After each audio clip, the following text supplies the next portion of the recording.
Hello అండి, welcome back to my channel. ఈరోజు వీడియోలో కాకరకాయ కర్రీని చేదు లేకుండా కమ్మగా రావాలి అంటే ఎలా తయారు చేసుకోవాలో మన వీడియోలో చూపించబోతున్నాను.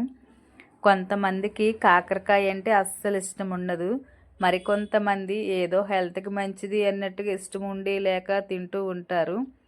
కానీ నేను చెప్పే టిప్స్ మీరు పర్ఫెక్ట్గా ఫాలో అవుతూ చేసినట్లయితే కాకరకాయ మీరు ఎప్పుడు చేసినా చేదు లేకుండా చాలా రుచిగా వస్తుంది. మరలా మరలా తినాలనిపిస్తుంది, అంత కమ్మగా ఉంటుంది. మరి ఆలస్యం చేయకుండా ఈ కాకరకాయ కర్రీని చేదు లేకుండా కమ్మగా రావాలి అంటే ఎలా తయారు చేసుకోవాలో మన వీడియోలో చూసేద్దాం. ముందుగా వీలైనంత చిన్న చిన్న కాకరకాయలు తీసుకోవాలి. కొంతమంది చిన్న చిన్న కాకరకాయలు చేదు ఎక్కువగా ఉంటుందని ఇవి వదిలి పెద్ద పెద్ద కాకరకాయలు తీసుకుంటారు. నిజానికి చిన్న చిన్న కాకరకాయలే హెల్త్కి చాలా మంచిది. రుచే కాదు, ఇవి తినడం వల్ల మన శరీరానికి కూడా చాలా మేలు చేస్తుంది. ముఖ్యంగా మధుమేహం ఉన్నవాళ్ళు తీసుకుంటే మరి కాస్త మంచిది. మనం ఇష్టపడి తీసుకున్నట్లయితే పచ్చి కాకరకాయ జ్యూస్ని కూడా తీసుకోవచ్చు. ఇక ఆలస్యం చేయకుండా ఈ కాకరకాయను ముందుగా వాష్ చేసుకోవాలి. కొంతమంది డైరెక్ట్గా కట్ చేసి వండుకుంటారు. మరికొంతమంది ఈ పైన ఉన్న గరుకుగా ఉన్న పదార్థాన్ని రిమూవ్ చేసుకొని వండుకుంటారు. ప్రస్తుతం నేనైతే మొత్తం అంతా రిమూవ్ చేసే వండుతాను. ఎప్పుడు మీకు డైరెక్ట్గా అలా ఇష్టం ఉన్నట్లయితే అలా కూడా తయారు చేసుకోవచ్చు. ఇలా చిన్న చిన్న ముక్కల్లా కట్ చేసి ఉంచుకున్నాను. మీకు ఎలా కావాలి అనుకుంటే అలానే తయారు చేసుకోవచ్చు.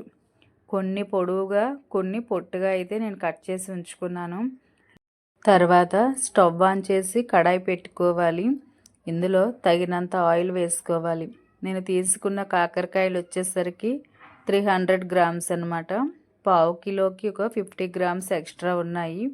ఒక 3 నుంచి 4 టీ స్పూన్ల ఆయిల్ వేసుకొని హీట్ అయిన తర్వాత పావు టీ స్పూన్ ఆవాలు, పావు టీ స్పూన్ జీలకర్ర వేసుకోవాలి.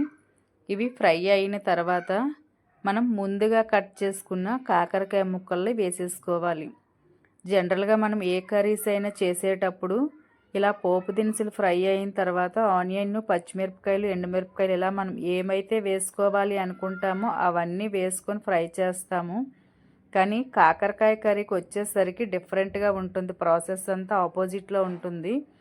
ఇలా ఇవి వేగిన తర్వాత మనం ముందుగా కట్ చేసుకున్న కాకరకాయ ముక్కలు వేసేసుకోవాలి. తర్వాత ఈ కర్రీకి తగ్గట్టుగా సాల్ట్ని వేసుకోవాలి. మీ కారానికి తగ్గట్టుగా పచ్చిమిరపకాయలు వేసుకోవాలి. పచ్చిమిరపకాయ ఇలా ముందే వేయడం వలన కారం అంతా కాకరకాయతో సమానంగా స్ప్రెడ్ అవుతుందన్నమాట. అయితే మీకు ఎండుమిరపకాయలు కూడా ఇష్టం ఉన్నట్లయితే ఒక 4 నుంచి 5 ఎండుమిరపకాయలు మీ రుచికి తగ్గట్టుగా వేసుకోవచ్చు. నేను ఎక్కువగా పచ్చిమిరపకాయలు వాడుతూ ఉంటాను.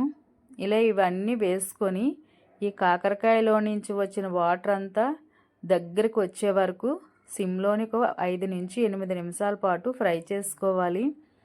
ఇలా మగ్గించుకున్న తర్వాత మరొకసారి బాగా కలుపుకోవాలి. ఆ తర్వాత మీరు కాకరకాయలు ఎన్నైతే తీసుకుంటారో అందులో హాఫ్ క్వాంటిటీ మీరు ఆనియన్స్ ముక్కలు కట్ చేసి ఉంచుకోవాలి. పావు కిలో తీసుకున్నట్లయితే 125 గ్రాములు తీసుకోవాలి ఆనియన్స్. తర్వాత చిటికెడు పసుపు యాడ్ చేసుకోండి. చాలా రుచిగా ఉంటుంది, కలర్ఫుల్గా కూడా ఉంటుంది. మీరు కాకరకాయ కర్రీ ఎప్పుడు చేసినా కమ్మగా రావాలి అంటే ఫస్ట్ టిప్ వచ్చేసరికి ముందుగా కాకరకాయ ముక్కలు మాత్రమే ఫ్రై చేసుకోవాలి.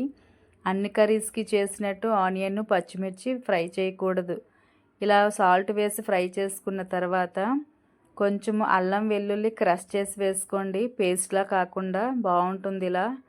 తర్వాత సెకండ్ టిప్ వచ్చేసరికి మీరు కాకరకాయలు ఎన్ని గ్రాములు అయితే తీసుకుంటారో అందులో 1/2 గ్రాములు అంటే సగం క్వాంటిటీ చేసి ఆనియన్ ముక్కలు తీసుకోవాలి. ఇదే మెజర్మెంట్తో ఈ కర్రీని చేసినట్లయితే చాలా రుచిగా ఉంటుంది. మీరు ఉదాహరణకి 1/2 కిలో తీసుకున్నట్లయితే పావు కిలో ఆనియన్స్ వేసుకోవాలి. నేను 300 గ్రామ్స్ కాకరకాయ ముక్కలకి 150 గ్రామ్స్ ఆనియన్స్ అయితే వేసుకున్నాను. కాకరకాయ ముక్కలు ఫ్రై అయిన తర్వాత మాత్రమే ఈ ఆనియన్స్ వెయ్యాలి, ఫస్టే వెయ్యకూడదు. ఇలా వేసుకొని బాగా మిక్స్ చేసుకొని 2 నుంచి 3 నిమిషాల పాటు ఇలా దగ్గరికి ఫ్రై చేసుకోవాలి.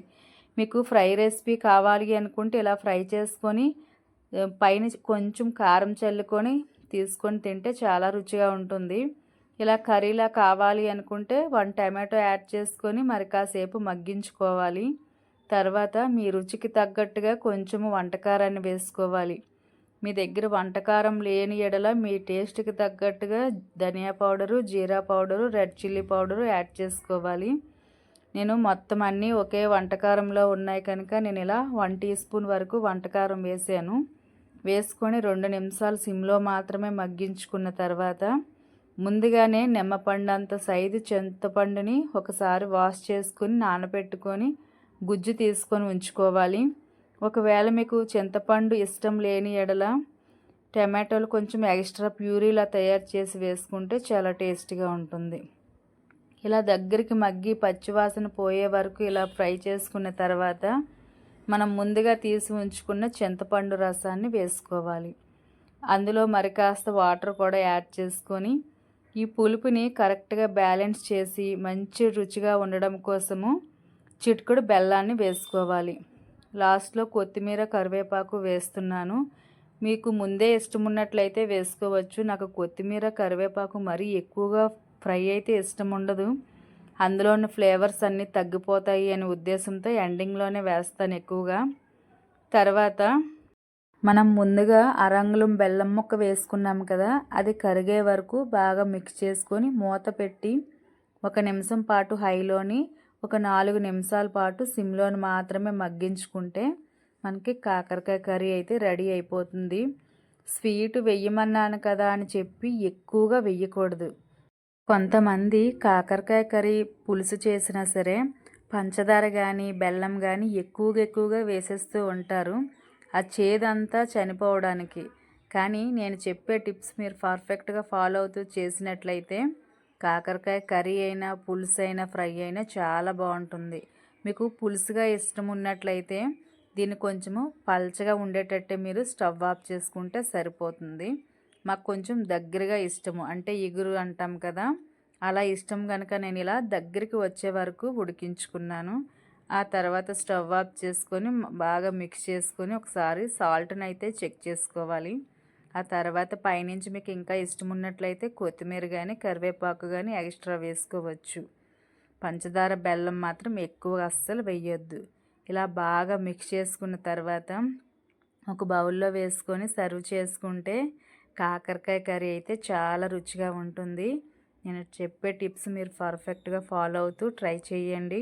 ట్రై చేసి ఎలా వచ్చిందో కామెంట్ బాక్స్లో నాకు కామెంట్ చేయండి. మీరు కాకరకాయ కర్రీని ఎలా తయారు చేసుకుంటారో కూడా నాకు కామెంట్ చేస్తారని కోరుకుంటూ నెక్స్ట్ మరొక మంచి వీడియోతో మీ ముందుకు వస్తాను. అంతవరకు చూస్తూ ఉండండి వెంకటి అస్సాం ఛానల్ని.